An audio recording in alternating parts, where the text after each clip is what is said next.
কি ভাই মন খারাপ করে বসে আছিস, কি হয়েছে তোর?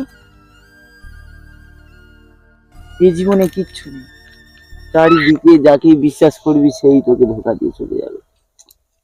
তোর কি হয়েছে? ফেসবুকে একটা মাল পটিয়েছিলাম, আচ্ছা 2-3 মাস অনেক দিন ধরে কথা বলছি, রাত দিন এক করে ফেলেছি কথা বলে বলে। আচ্ছা আচ্ছা। আজকে সে ফোন করে বলতেছে, বলে তোমাকে আমি চিনি না, এই আমাকে ফোন করবে না, আমাকে ধোকা দিয়ে চলে গেল। প্রেমে ধোকা খেয়েছিস তাই তো?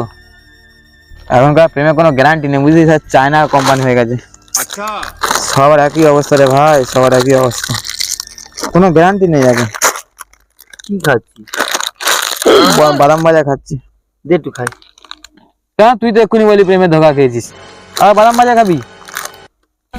দে। হ্যাঁ যা তো। তুইও ধোকা দিলি।